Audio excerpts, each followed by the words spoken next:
మీరు మహేష్ బాబు గారు క్లాస్మేట్స్ అని చెప్పి సో ఆయనతో is there any moment that you could share?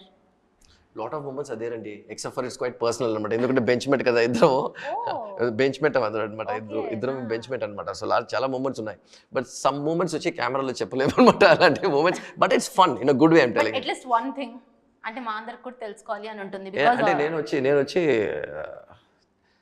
చాలా యావరేజ్ స్టూడెంట్ అండి.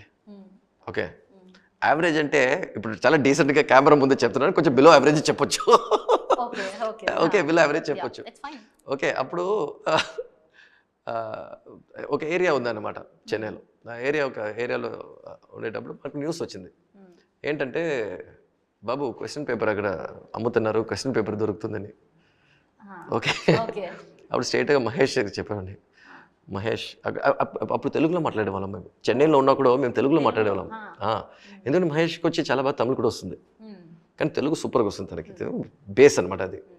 సో బా తమిళ్లో చెప్పంటే క్వశ్చన్ పేపర్ లీక్ అవుట్ అయ్యారుకాంగ அப்படின்ட்டு మహేష్ ఇంకే.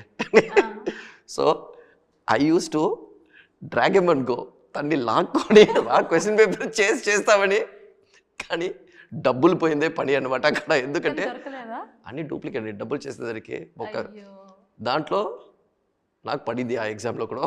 సో ఇలాంటి చాలా చిన్న చిన్న విషయాలు చేశాడు. పిలిచి ఇక్కడ క్వశ్చన్ పేపర్ ఉందనమాట, అక్కడ క్వశ్చన్ పేపర్ ఏరియాకి పోయింది, ఏరియాకి వెళ్ళి డబ్బులు ఇచ్చి ఏ క్వశ్చన్ పేపర్ అన్ని ఫ్రాడ్ అనమాట. దీనికి చదివి ఉండొచ్చు. బట్ నైస్, ఇలాంటివి బాగుంటాయి కదా మెమరీస్. యా, అండ్ ఆల్సో ఆయన మూవీస్లో మీకు నచ్చిన మూవీ ఏదన్నా? ఒకడు. ఆయనతో నెక్స్ట్ ఏమన్నా యూనో తీసే క్లాస్మేట్స్ అండి. ఓకే, కానీ ఇద్దరం వర్క్ చేసింది లేదు. కానీ ఎప్పుడైనా వర్క్ చేస్తామా అంటే అన్ని కుదిరితే ఖచ్చితంగా వర్క్ చేస్తాం అనమాట.